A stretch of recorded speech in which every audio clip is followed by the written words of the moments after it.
Our beer of the week this week is actually a seltzer. It's Ranch Water Hard Seltzer. And it came from a friend of the pod, and he's been on a guest on the pod before, Jack Bitcon. He gave us these seltzers because he didn't know what to do with them, so we're drinking them on the pod this week. Shout out, Jack. Shout out Jack. This is Perfect Takes. I'm Steven, your host, joined by my co host, Jacob LaQuire. And speaking of guests, we have another one this week. A dear friend of ours, Alexander Speer, goes by Alex. He's a two-time fantasy winner in our personal league and a guy we watch football with on most Sundays. So great to have you with us. You want to introduce yourself? Right on. Hello, everybody. I'm Alex, and go Bills. Go Bills, indeed. What we're going to do on this episode is we're going to be doing kind of like a weekly series now that the season's kicked off. We're going to kind of do a game review of the Panthers. Then we're going to kind of look around the NFL, touch on some major topics, and then we'll look ahead the next week. And in this case, we do play the Saints on Monday night, but I'm getting ahead of myself. How did we play versus the Falcons, Jacob? Not great. We started the season off with an L, which is never fun. You always get clowned for like the first week. And Bryce Young followed the streak of number one pick QBs losing their first game in the NFL, going all the way back to 2002, where David Carr was actually the last one to win his first NFL game. So followed that streak. Just kind of a meh game overall, and disappointing that it was a division rival.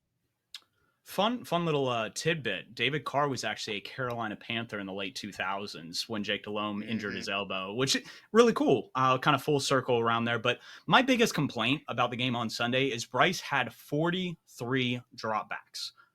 He had 38 pass attempts, 3 rushes, and 2 sacks. The 3 turnovers, which included 2 of Bryce interceptions and Sanders' fumble, led to Atlanta's first 17 points and put us in a hole we can never get out of. And so our defense balled out, did their part. But when I'm looking at the offense, I'm looking at Frank Reich and Thomas Brown not scheming up more runs. We were averaging almost 5 yards a clip, and it seemed like if we had leaned there, we would have put the ball more in the Falcons' court and forced Ritter to throw, which probably would have generated more mistakes on their front. I think that first drive we were scheming up the run pretty well, but then that fourth and inches thing where Chuba didn't get the first down, that might have turned him off a little bit to leaning on the run, and so Bryce ended up throwing a lot more after that, and obviously came the 2 picks and such. But I'm more disappointed by the lack of separation from our receivers and our skill position players. I know that we don't have the fastest or the most athletic guys. I mean, Thielen's like 48 out there running routes. Terrace Marshall isn't he's fast. He has good testing numbers, but he's not the shifty guy that like Thielen used to be. Hayden Hurst actually, I think, had the most separation out of all of our big Actually, it was Chenault and then Hurst. And then Mingo was not known as a route runner or a guy that got separation in college, and that carried over to this game. So hopefully, looking to adjust the scheme a little bit to kind of get these weaker route runners more open looks, particularly over the middle. Maybe we can incorporate the receiver we traded for from the Chiefs, Emir Smith Marset. He's a speedster, and maybe we can get him over the middle for some deep shots. I don't think we had. I think we had one attempt past the 20-yard line. What hurt us the most, and I knew this going into the game, is missing DJ Chark was huge. He was a guy that would Hmm. have taken the top off the defense, opened some things up underneath. So the faster we get him back in the lineup, the more that's going to change what we have with our wide receivers. But again, we traded DJ Moore, our number one guy last year, and we added a lot of veterans. And it wasn't any big name stars. We're leaning on a rookie and Jonathan Mingo, who's still learning the game. So definitely a lot of stuff in terms of growing pains and they go back to the drawing board and kind of fix. To me, if Bryce throws less often and we ran more through Miles Sanders and Chuba Hubbard, we might have cut down on the turnovers. Again, they had 27 carries, averaged 4.9 yards per carry, and we were just having our way in the trenches with them. Like you said, that 4th and 1, I think, stymied some things. But again, opening drive, you just march down, have your way with the defense. I think that's what we needed to lean more on as the game went on. And hopefully, we're playing a bad Saints defensive line. We make those adjustments and we just keep pounding the rock and force the decisions that come from Carr in the offense. See what you did there with keep pounding. And while the offense was kind of disappointing, to say the least, the defense balled out for most of the game. And nobody played better than Derek Brown, in my opinion. He led our game in tackles. I think he had 8. consistent interior pressure, had a sack, a couple tackles in the backfield. He didn't really fade down the stretch like a couple of our defensive linemen did. And I think the issue that actually comes from this is that we're dealing with the Burn situation, right? And if Yep. Derek Brown this is his fourth year, if he performs well consistently, we might have to pay him early to try to avoid what we're dealing with Burns here. Hopefully we get that Burns thing resolved, but at the very least, he said he's playing this year, so at least he'll play. I don't have our cap numbers off the top of my head from last year, but it would have made so much sense to extend Burns last year because he would have been cheaper. He would have been about that Max Crosby range that we want him to. And then we could have been negotiating with Derek Brown this offseason. And instead, we're pulling our hair out with this Burns extension, which we really shouldn't. Like, we got a lot of money off the books. We have a lot of openings available to sign and extend him. This really shouldn't be kind of the issue. Brown and Burns, they both led the team with tackles in Atlanta. Luvu was tied for second with Burns with 7 tackles. Brown had 9. Both, I think, had sacks and were just effective all over the place, like you said. Like, it was a big reason why we had a lead, I think, going into halftime. Like, it was like 10-7. And so it's just one of those things that we'll see what Fitterer does. But so far, and you've heard this from me, Jacob, I am more negative Nancy about him.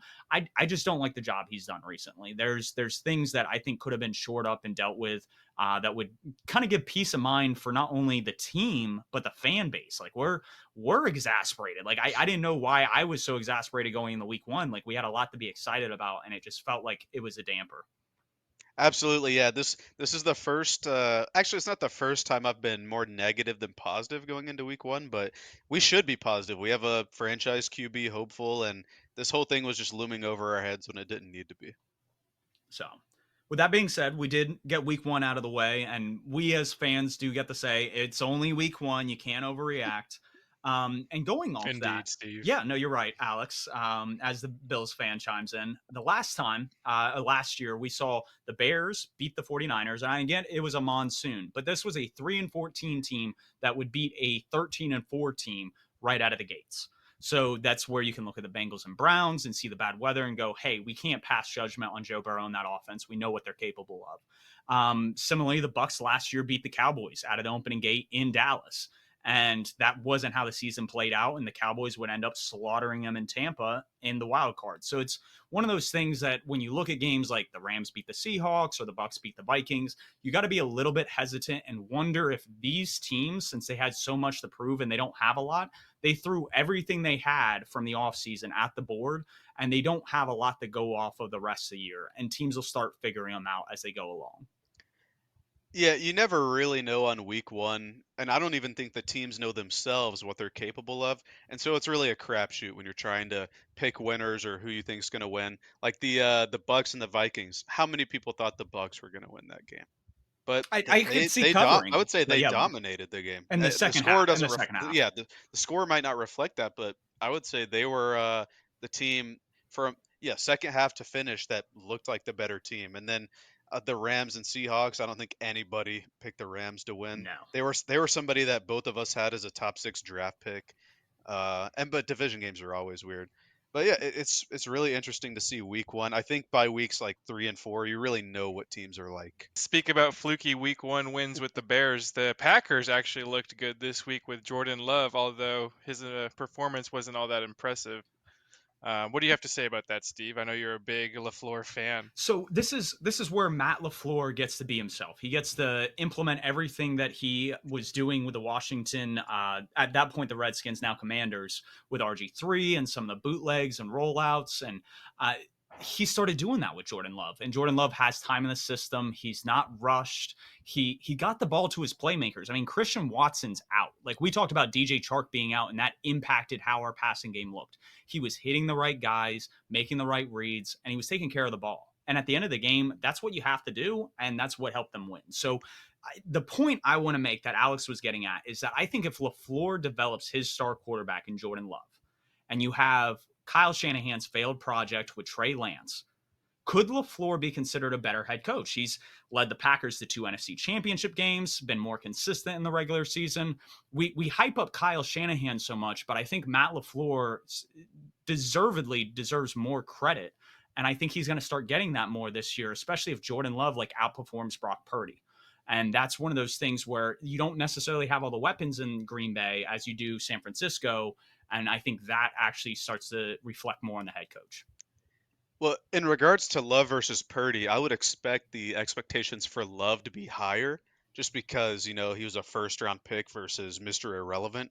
Yep. And I would say pretty similarly to the Panthers, Jordan Love is thrown to a lot of young guys as well. So I would say he didn't really impress me with any throws by any means. I don't think he had any like super lasers or dots or anything. But him not making a ton of mistakes and getting the ball where it needed to be, like you said, that's what impressed me with Love. Now, this is his fourth year in the league, so he should be a quality starter. But to me, this is really his like rookie, maybe like a red shirt, triple red shirt rookie year, since this is his first time as a full time starter. But hopefully he can build off this mistake-free Week 1 performance. Absolutely. Yeah, he's going to be a major part of like what Steve was saying regarding LaFleur's legacy, because until this point, it mostly felt like Rodgers had a big part to do with wins and losses in Green Bay. Although LaFleur is still considered the offensive guru, so it's going to be a big we'll see this season. Not only did Rodgers have a big part in the win-loss, he had a big part in the offense being called. If you remember that first year when LaFleur got there, they were kind of butting heads on concepts to run. And now that Rodgers is gone, LaFleur can run what he wants to run. So I actually think the pressure is on LaFleur more than it ever has been, because now it's his offense and it's time to see if, like if Steve was saying, if it's as good as what Shanahan can draw up and scheme up. Let's not forget that Rodgers likes sabotaging coaches.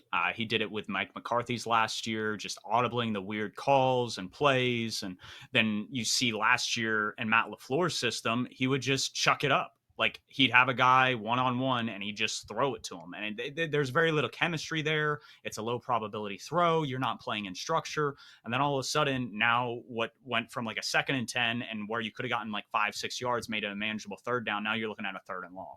So it's stuff like that he did, constantly putting the team in the hole. And I don't think Jordan Love's going to do that, because exactly like you said, Matt LaFleur is the captain now, and Jordan Love kind of does as he's taught, which I think is cool. But moving forward, one segment we had during our kind of preseason series was going over contracts. And two of the top guys got paid right before kickoff.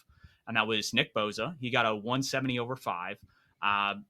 Jacob, I was trying to convince him it would be closer to 35 mil. He thought it would just kind of get over 30 million. I got the projected guaranteed. I projected 120. He got 122. And then it was a 5-year deal. You guys have any thoughts on that? Overpay, underpay? I know Jason Fitzgerald thought it was the 49ers kind of bended towards Nick Bosa's will with that one. Yeah, in regards to me getting it wrong, like the guess, I just didn't think. Now, inflation adjusted, 35 is probably closer to the top, but in real dollars, TJ Watt was number 1 at 28 per year, right? Yep. I just didn't see I think he has what, 34 a year. I didn't see a 6 million jump, but hey, he got it, and that definitely makes it harder for us to sign Burns. So thank you, 49ers, I guess. Yeah, that's just a humongous number. I don't think a lot of people saw that coming. I know you said 35, which was close, but whew, that's all I got to say. Yeah, because Aaron Donald was the only one over 30 to this point. Yep. Like this wasn't like 32 to 34. It was 28 to 34. And like I just didn't see that big a jump coming, but obviously they were willing to pay it, and hats off to his agent. Yeah, no, it's one of those things that you got to give credit where it's due. Nick Bosa held out, got what he was worth, and you got to be happy for the players. I think from the 49ers standpoint, you signed Javon Hargrave. I think I saw a projection, like it's definitely within the top 10 of interior defensive linemen, his contract. Christian McCaffrey is like a top 3 running back paid wise. You have Deebo Samuel, who got a top of the line deal. I think he's probably top 10. Trent Williams is like top 3 at his position. So it's a lot of cap allocation to your star players. Kittle as well. Exactly. And it's all these guys that we're talking about are top cap hits. And the only reason they're able to kind of do this is because Mr. Irrelevant that we just talked about is their starting quarterback. So their cap allocation towards the quarterback position is so low, it allows them to invest all over the roster, but it makes it very hard then to sign like a Brandon Ayuk next year. So it makes it very interesting with him and T. Higgins situation. Are they going to get tagged and traded next year? Are they just going to walk? Like, how is that all going to play out? That'll be interesting to kind of keep tabs on. Can't believe you forgot your guy, Fred Warner, as Oh well. yes, he's top. You see, it's just so many guys at so many positions all across are like top dollar. Yeah, it's similar to the division rival Rams of the Stars and Scrubs roster building method. They just aren't like, yes, they traded for Christian McCaffrey, but outside of that, this is homegrown talent, which I think is definitely a reflection on how John Lynch has built this team compared to Les Snead. Yeah, they're just lucky that Purdy's working out because, Alex is saying that like with the Rams, if they had a star QB or one that's paid like one, it's not possible. No, you can't have this talent under these kind of contracts and still pay the quarterback. And speaking of quarterbacks who got paid, Joe Burrow got a 275 over 5. And I was way off on this projection. Knowing the Bengals don't like to spend a lot of money, knowing that Josh Allen's deal was on the books, they're represented by the same agency, kind of the same point they're signing this deal. I thought he would get about 53, a little over 53 an annual average value. He got 55. I projected, I think 180 to 190 guaranteed money. He got 220 on one less year of the deal. Like, I was expecting him to sign a 6-year deal, and he only signed a 5-year. So this is definitely a lot of money for him. And I think, like what we were talking about, I don't think they're going to pay T. Higgins. I think it's going to be Chase and Burrow they pay. They'll retain stars on defense. And it'll be interesting to see how this offense kind of morphs and transforms over the next couple of years. Yeah, I think they should probably bite the bullet early and trade T. Higgins, preferably to the Panthers. I think for like a third round, fourth rounder maybe. I think Yeah, that's and the correct deal there. I don't know if that's what they'll do, but I think a tag next offseason and a trade is probably in the cards. I think the biggest question is Burrow kind of worth this contract? He got paid more than Lamar and Herbert. And yes, he's been to a Super Bowl, but he's got a lot of talent around him. He doesn't have an MVP. He already tore his ACL. He's going to turn 27 in December. So he's not like this young quarterback who's still got a lot of room to grow. Like, he's kind of capped out at where he is. And it's more, is this a needle mover that's going to continually keep you in the Super Bowl hunt, even when you see some of these offensive pieces leave? Let Alex talk about that one. I know he's a Burrow fan. Yeah, it's hard to say with Burrow because obviously, like you mentioned, he has like the Avengers at skill positions and Mixon, Higgins, Chase, Tyler Boyd. You can go on and on. Irv Smith's now there at tight end. So we have not seen what he has done, but we know what he has done with those players, and it's obviously Super Bowl caliber team and offense in that regard. So it was obvious that they were going to sign him. I'm kind of surprised with the guaranteed money like you because they didn't necessarily have to dish all that out compared to past deals, but I'm sure he wanted that due to his injury history. But yeah, big deal. We'll see if it pans out like the rest of them. Burrow's definitely been successful throwing to those guys, but we also have to remember that O-line's also been pretty poor despite their continued investment in it. So I think that his ability to perform even with kind of a mid to bad O-line kind of mitigates the gain from all of his superstar skill position players. I think, but like you guys are saying, I think they had to. I mean, he's been to the Final Four the last 2 years, right? Not a lot of Yep. QB other than Mahomes, who in the league right now has done that. Maybe Rodgers. I don't know if he's done Yeah, it in like consecutive there's years, but like there's not a lot of quarterbacks that have done it. So when you have a star quarterback that's on the trajectory to get paid and they've had success, you just have to do it. But I'm just surprised, like you guys are, because the Bengals are one of the teams that have been frugal over the past few decades, I guess, since yeah, way back since Carson Palmer. So I was surprised with the guaranteed stuff too. But yeah, it's gonna cost him Higgins or maybe Trey Hendrickson or if Miles Murphy turns out well, it's gonna cost him one of those people. absolutely. I think the biggest thing is kind of like you were saying, he's been in the big games. He's got him to there, and he evolved his game last year. I thought he was very Hmm. much in a Carson Wentz trajectory. Would hold on to the ball too long. You have too many negative plays from that. And it was after they kind of figured out all these too high shells last year. Burrow had the ball out like that. Like, it was instant. It was on time. He knew what was going on. And if he can have that kind of command on the offense, like a Peyton Manning would back in the day, that's where the value comes in. And because he's your point guard and he can get it to the playmakers. Now, A guy that held out, similar to Nick Bosa, did get a 1 year deal, but it feels very much like Saquon Barkley's negotiation is Chris Jones. He was holding out for a pay raise. He got about a $25 million deal with kind of incentives. I think the base is around 19 million. And a lot of it hinges on can he get a lot of sacks? Like he's got a $500,000 bonus in there if he can hit over 15 sacks, which he's only done twice in his career, which is a first for interior defensive linemen. Not even Aaron Donald has two or more seasons with 15 plus sacks. So it's one of those things that I don't know if he's going to make as much as he would have if he had just taken the deal on the table. But it is interesting, especially with all the holdouts this offseason, how that panned out. Yeah, you saw the Chiefs lose that game to the Lions, and where they had some pretty good rushing performances, and I guess they kind of were like, "Yeah, we need Chris Jones," and they were able to get it done.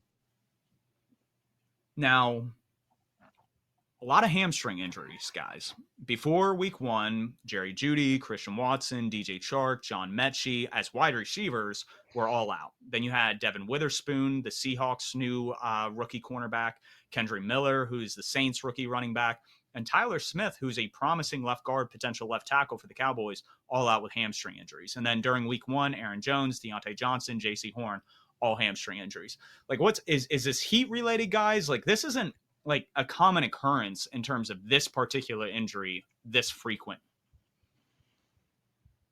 Yeah, I shared something I read on Twitter before the pod with Jacob, and it seems like around week one is obviously a big kind of time for injuries, and they sort of taper off around week 3 or 4 once everybody's fully conditioned. And it might have to do something with the heat as well, but I think that's just something. It's just a random occurrence that happens with players, and it happens to be a couple star players early on this year. Yeah, I think it's still hot, right? Because I mean, still the end of summer. And then also, like you're talking about with the conditioning, these players haven't really played in a full game since last January or February if they made the playoffs. Like, they might have played one or two series in the preseason, but they're not playing games in practice. They're not playing games in the preseason. So this is their first time going full speed for a full 60 minutes. And a lot of these guys, well, there are only a few during the game, but I think that's a big contributor toward it as well. As for the like the before the week and like during practice injuries, I'm just not sure. Maybe it's still hot. Yeah, maybe it is. Maybe this is a point for the global warming crew. I don't know exactly where you take from it. It's just it's very interesting. I don't remember hamstring injuries being like this. I remember ACL tears happening in training Hmm. camp and stuff like that. But this is a lot of one particular injury that's just very intriguing. Moving on, one of our last topics before we kind of look at best performances of the week. There weren't a lot of good quarterback performances. Tua, obviously, he went like supernova. Like what he did with Tyreek Hill on Sunday was very special. Matthew Stafford against all the haters. Because he's coming off an injury. The team's kind of in shambles off kind of the Super Bowl runs they've had. And he came out and he performed. And then Mac Jones, he looked great against the Eagles. Came down to the last couple minutes. They could have won that game.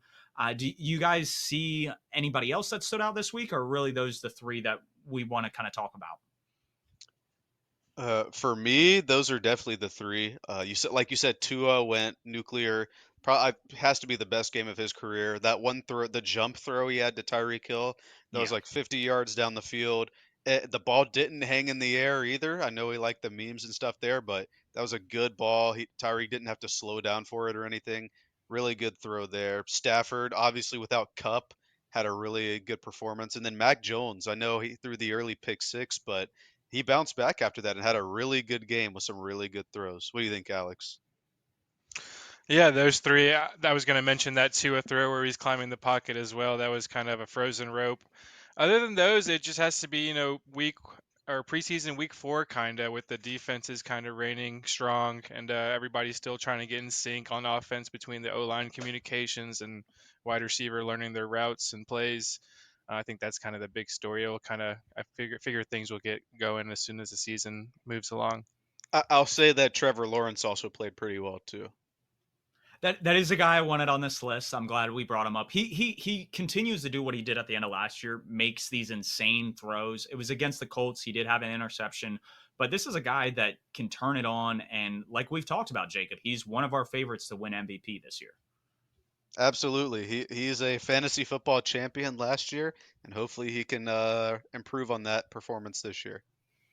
Now, a headline that will kind of be the topic of discussion for probably the next couple weeks is Aaron Rodgers rupturing his Achilles. It's been shown on video. You see the muscle kind of pop. I don't know if there's really any other question about just more looking at the severity of it. But how is that going to impact? This is a team that I projected to go to the AFC Championship game with Aaron Rodgers. Obviously, that's not going to happen anymore. But what's the ceiling? What's the floor? What's the expected outcome? Like what should we expect from the Jets now with Zach Wilson at the helm? It's not looking great. Obviously, they're not going to be a top 5, team this season as what was many predicted before.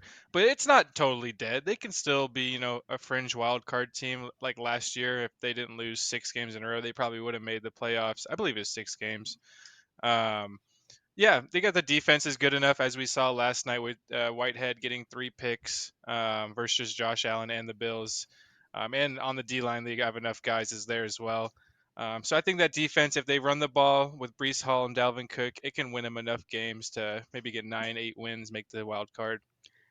I agree there, and I would even say that, and Diana Rossini's already reported that if they get a more competent QB in than Zach Wilson, I think they could still get 9 to 10 games. I think that D line rotation, like you said, is really good, one of the best in the league. Their defense is good as a whole, and it looks like Breece Hall is 100% after missing some time last year. So, like with all that in mind, the only concern I would have would be the O line. I know that was both mine and Steve's big concern for them, but I do think that this is still a wild card team despite Rodgers being out for the year. I mean, Zach Wilson was able to win some games last. I think he even beat the Bills last year too. Yep. So I wouldn't say that it was week 1, but if he's able to just be competent, they could still be a wild card team to me. Absolutely. Brad Spielberger, who works with PFF, does a lot of some of the over the cap stuff, or initially with Jason Fitzgerald when they were building some of the charts. He delved into kind of potential trade target for the Jets. He thought Case Keenum, the Texans like 3rd string quarterback, might be like a good trade, swap like 7th rounders, get Case Keenum in the building, get a veteran presence. This is a guy that in 2017 led a dominant Vikings unit to was it the 2nd seed? They the were 2nd the seed in the They were NFC. the 1 seed though. No, because they went to Philadelphia for the NFC Championship game. Philly was the number Oh, 1 okay. seed. You're right. So They were the again, 1 seed when they played us, and we won. I know that. Yep. Yeah, we did. Cam Newton. That's a throwback game. So Yeah. again, these are things where if you get a veteran in the room, I think yes, obviously they can play for that wild card. I do agree though that Zach Wilson just does lower that floor, and it makes games a lot harder week in and week out. Yeah, I think Jacoby Brissett would be a good target for them if Washington is willing to part with him. I don't think the Panthers would part with Dalton just because they want him there to help tutor Bryce in his rookie year. But if Absolutely. Washington is because Washington brought Brissett in on a noticeable deal. I think it was 11-1, and he had a competition with Sam Howell for the starting job. So maybe if they could get like a 4th rounder or something for Brissett, I think Washington would be the best trade, or Brissett would be the best trade option for them. Couldn't agree more. Now, our last segment before we talk about the Panthers Saints game this coming Monday are the best performances of last week. And we've already kind of alluded to some of these, but I think the number 1 performer last week was Tua I'm not going to pronounce the last name. Tua, easy number 1, incredible game. Probably one of the best quarterback performances we saw this past week. It was just what he did to the Chargers defense, what he not only McDaniel schemed up, but what he did within that scheme. He took another step from where he was last year, and it showed. And I think he was down for a majority of that game as well. He was. He played behind. I think when it came down to the clutch, he was on fire. He got the ball out so quick. Mm-hmm. Like one of the things we talked about was, okay, Dolphins are going to be limited based on Tua's health. well, if he keeps getting the ball out this quick, he's not going to get hit. And like that's huge. Like where we talked about Joe Burrow kind of evolving as a quarterback with that release. If Tua's doing that, he's going to be talked about as one of the better quarterbacks in the NFL. And let me throw a stat at you here. He was pressured on 55% of his dropbacks, which was ninth in the league this past week. 0 sacks. So he did a good job of avoiding pressure or hits in the pocket and getting the ball out, like you're saying, which is something we've seen him struggle with in years past. Yeah, I had picked the Chargers to win this game because of Teron Armstead's Mhm. absence, and it didn't really feel like it watching the game. And I'll say this too. Austin Jackson, a tackle that a lot of football fans may Mm-hmm. not know because he's not very good, and the ones who do know him not being very good. He dominated Joey Bosa on a lot of plays. He did. He won a lot of reps, and like that is very visible on tape. So if you get solid right tackle play out of Austin Jackson, that's huge, especially if Armstead comes back from his injury. You just feel more and more confident about this Dolphins squad as being a true contender in a loaded AFC. Yeah, just wait till Ramsey gets back. That's like the missing piece on that defense. And he'll get back come playoff time. So it's like if they can just kind of perform until then, like they could really take a step kind of going into the postseason. The second top performer, it's got to be the guy that Tua was thrown to, Tyreek Hill, another 200-yard game, multiple touchdowns, no signs of slowing down, even though that's what I think is going to happen in the next year or two.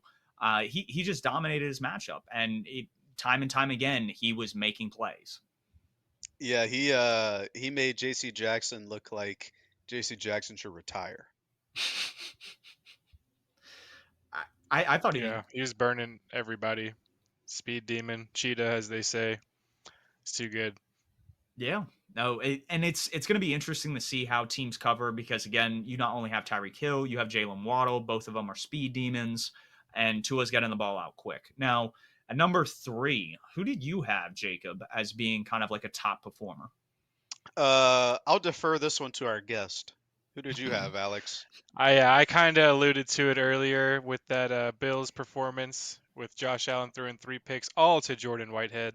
And not only were there some of them were deep balls, some of them were outside on the sideline. So he was kind of everywhere last night. Just basically won the game for the Jets, I would say. Yeah, he actually he had a season incentive for 3 interceptions this season to get his money. He hit that in game 1, which is always good to see. You always like seeing players hit their incentives. Oh, I'm sure he went out and enjoyed that bonus after hitting that incentive. At number 4, we have Dallas's defense, which really is the real deal. I mean, allowed 0 points, scored multiple touchdowns. I mean, they were just all over the place, and it's led by Micah Parsons, and it's kind of hard to see this defense slowing down. Yeah, I'll let Alex talk about that one too. I actually played against him in fantasy football this weekend. I was up probably 33 going into Sunday night and thinking like, yeah, I got this win, right? Nope. No, Jacob was up 27. And I had jokingly mentioned, I was like, I still got Dallas D. Maybe they give me 30. Dropped 35 in our league scoring, which is I watched the whole game just to make sure the Giants didn't get a garbage time touchdown to bring the points down. Yeah, but they were just suffocating. Not only do they have Parsons and Diggs, they added Stephon Gilmore, who's now adds, locks up the weaknesses in the secondary. And even if there was weaknesses in the secondary, it didn't look like Jones can get a ball out all night. Right, and that D-line rotation for the Cowboys too. I think Osa Odigizua had a sack, Armstrong had a sack, maybe DeMarcus Lawrence as well. They were just everywhere. It wasn't just Parsons. Like they thoroughly dominated that Giants O-line, which was supposed to be much improved coming into this season. Absolutely. I think Evan Neal still has some growing to do. Andrew Thomas, I know he tweaked something in the game, and then they kind of kept him out there. It was just kind of a hodgepodge mess out there. Hopefully the Giants clean it up. I think they're a better team than what happened Sunday night. It was just Oh more of yeah, an implosion and more the Cowboys going, no, we're for real in the NFC and we're staking a claim. that's my pick to win the NFC East. Good to see 1-0 start for them. Absolutely. And before we touch on some of the next couple topics, last week we both went, I believe, 9-7. in the total predictions, and then our pick'ems we both went 2-1. What was the one game you missed? On our bets, it was the I picked the Panthers to win, and they didn't win. Gotcha. Yeah, and for me, it was I think I picked the Saints to cover, and they only won by 2 instead of winning by like 3 or 4. And it was one of the last like field goals at the end. It was totally avoidable. It's just the Saints played some sloppy football. Speaking of which, we play the Saints on Monday night, the division favorites. We host them, and we haven't played a Monday night game since 2018. And who did we play that Monday night game, Jacob? Well, we talked about this in the NFC South section or episode. It was the Saints. That was that really horrible 12-9 game where McCaffrey threw the 50-yard touchdown to Chris Manhertz on fourth down, and then Dante had the pick two on the 2-point conversion. So just really horrible game. But we do have a winning record on Monday Night Football, and we've never lost consecutive Monday Night Football games. So history is on our side. And the Saints didn't look great against the Titans despite their win. But then again, we did not look great versus the Falcons either. But the difference is the Falcons have such a good jumbo personnel and good run game. We saw what Algier was able to do, 2 touchdowns, I think like 70 yards rushing. We saw what rookie Bijan Robinson was able to do. He tore us up, had that crazy touchdown where he made Luvu just miss everything. Then he broke a tackle and made somebody else miss. So really strong game there. Then they have people like Jonnu Smith and Kyle Pitts that can block. They had a really strong front, and the Saints don't have that strong front. No, they don't. And I guess the only knock is that we don't have the luxury this week of facing a quarterback who's completely inept and struggles to throw the ball on drop back passes, which will put more pressure on the back end of our defense, especially with JC Horn out. I think the big thing for me is that exactly like you said, is that we don't have to worry about the run game as much. If we're able to stop the run with our front four, get after the quarterback with our front four, and drop 7, that's what's going to give us a chance. And we need Evero to kind of disguise schemes to kind of throw Carr, because we want Carr throwing to our guys. That's how we want it to draw it up and scheme it up. And if we can get after him and force mistakes, that's what's going to keep us in this game. Absolutely. And speaking of forcing mistakes, the Saints defense last week had a pretty good day. They didn't allow a touchdown and they had 3 picks on Ryan Tannehill. And despite that, they only won by 1 point, right? So Yep. there's definitely a chance there. Our offense is going to need to get it together. Hopefully, we see some more middle of the field work and use weapons that can separate a bit better. I really want to see Amir Smith Marset. I know he's probably like 6th on our depth chart, but and if Chark's not healthy, he's really the only true speedster that can generate some separation there at the top of the field. He needs to see the field more rather than guys like Chenault that are just gadget players or underneath players. Hopefully, we can see some better usage this week versus a pass defense that I would say is better than the one we saw versus the Falcons. Absolutely. And you called it like mid game when we were watching, but it was when Chenault got the handoff. And it's Chenault's, yeah, he's fast, he's speedy, but why are we running him up the gut instead of a guy like Jonathan Mingo who's built like bigger than Debo? Hmm. Like it's one of those things that if you want to hand the ball to Chenault, it's got to be out on the perimeter, out in space, let him do what he does best. Where it's like, if you want to do some more of those gadget players, that's where you need to get a guy like Mingo involved, because that's what's going to get him kind of rolling. You want to get positive plays underneath his belt, so it builds his confidence as a player. So we'll see kind of what we scheme up. I think Carl ultimately have a field day for our secondary, especially with Horn out. I think we have to play like the Titans did last week. We rely on the front four to just get after the quarterback. They had 4 sacks, 7, I think, quarterback hits. Like they were really effective. And that's where we need to kind of lean on. And hopefully on the offensive side, like what we should have done in the Falcons game is lean on the run game. Like their defensive line ranks 25th in run stop win rate and 27th in pass rush win rate. So that should ultimately give us time to just dominate in the trenches, because the Titans' offensive line is not good, folks, is not good. And the Saints scored those numbers. So our offensive line being better, we just need to win the trenches. And if we win the trenches, that can help kind of down the stretch in the fourth quarter when we need to pull away and we can hand it off to Chuba and they're gassed and he breaks a 15-20 yarder that kind of puts it away. Absolutely. Hopefully, the tides are better for us this week than it was last week. I think we both currently have the Panthers projected to win. So hopefully we get our first win on Monday Night Football. Bryce gets his first home win, and it'll all be nice and good and everything. And Absolutely. looking forward, we did the pick is in back during draft season. That was kind of our draft series before we went to perfect takes.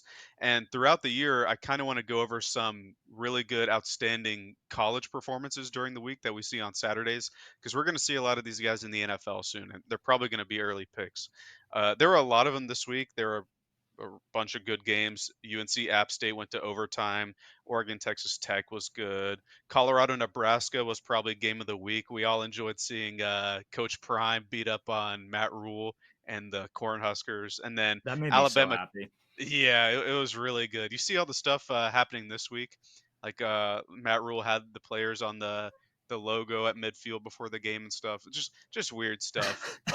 I'm so glad we don't have to deal with Rule anymore. And There then was there was a quote in Nebraska, and I saw it got clipped, but I think it might have been an interview this week. But he said something along the lines of like, "I mean, when you hired me, you kind of knew what you were getting. Like, yes, we knew what you yeah, were getting. yeah. Like, I hope they know what they're getting there. Yeah. So yeah, a bunch of good games, and then we had Alabama Texas, which was billed to be a good game, but was pretty sloppy. Really good defensive game, I'd say. And the guy that stood out there to me was Quinn Ewers. He's a guy that kind of got lost in the quarterback shuffle in this draft because we have people like Drake May, Caleb Williams, Riley Leonard, Bo Nix, a guy we'll talk about later, Shador Sanders. But Quinn Ewers had a very good game versus a stout Alabama defense. He had some excellent poise. He was accurate on downfield throws. Got some touchdowns to Xavier Worthy, who's another receiver I'm high on, to A.D. Mitchell, who scored the last touchdown against Alabama in the national championship 2 years ago with Georgia. So that one stung. He had 2 touchdowns. But Quinn Ewers played very well. Another guy that played very well would be Troy Franklin, a name that all Panthers fans should be watching out for, the wide receiver from Oregon. He just continues to put up tremendous numbers early in this season. Hopefully, what's he's a his guy that's there in the second round for us. Right now, he's probably second or third round, I'd say, but he what's might his play himself. build? Is he like an X? Is he a He, slot? Like, what's I would say X. He's like 6'2" and pretty fast, but okay? in today's NFL, you can really be multiple with people as long as they know how to run routes, have good body control, stuff like that. But yeah, he's continuing to put up numbers. Him and the FSU receiver Keon Coleman are guys to watch for the Panthers drafting a receiver early. And then the last guy I want to highlight is Shador Sanders. Uh, I didn't know he was this good coming into this year because I didn't see a lot of his games last year. There wasn't a ton of great coverage on him, but he's been excellent to start the year. I believe he leads all of FBS in passing yards per game ahead of guys like Drake May, Caleb Williams. And it was just an excellent game. He led the offense versus a pretty good Nebraska defense. If there's one thing Matt Rule can do, it's recruit. And they've recruited a decent defense there for Nebraska. They moved the ball well. They won the game. And this probably pushed him into a lot of top five QB lists. It definitely pushed him into my top five. Look for him to be a guy that's drafted late first, early second, this up or next spring. It He's for was real. He's for real. it was when Colorado beat TCU.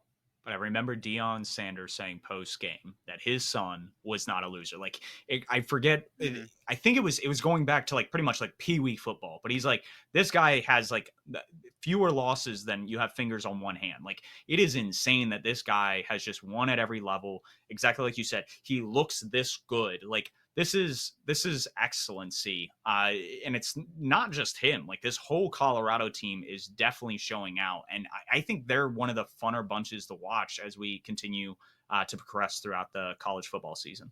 Absolutely. They're America's team. Both Shador Sanders and Travis Hunter, who's going to be a Mm-hmm. first round pick in the 2025 draft, they should be Heisman candidates. Do, Super fun to do watch. Travis Hunter, do you think at the next level, off the couple games you've seen from him this year, is he a better defender or like wide receiver? Like that's my question. Is he's got to choose one at some point? Corner for sure. Okay, Like nice. he's probably he's not draft eligible this year, but he's the best corner in college football right now, hands down.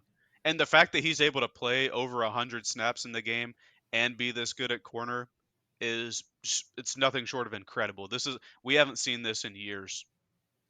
especially because he's such a physical corner. Right, and He's more of like the sauce breed more than a kind of back up and man type guy. right, and he's like I think he's 6'2", 6'3", 190. So he's not super big either, but he's out there being physical, taking hits, getting picks, and then he's being physical on his routes running as a receiver too.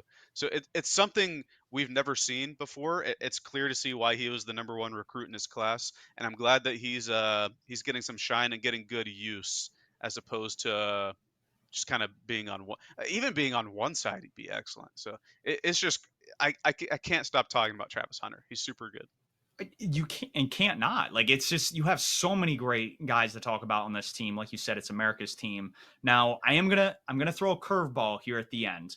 Do you guys have any perfect takes to kind of end the episode on, whether it's a pick in week 2, whether it's something we can expect throughout the rest of the NFL season, maybe even college football, since we just kind of wrapped up there? Start with you, Alex. Any big ones? Josh Allen going for 3 touchdowns, 300 plus yards next week versus the Las Vegas Raiders. Book it, and Vegas guaranteed. Okay. You flying out to Vegas for that one? I might have to. I think it's in Buffalo. It's in Buffalo. Oh. It's a home opener though. Gotcha.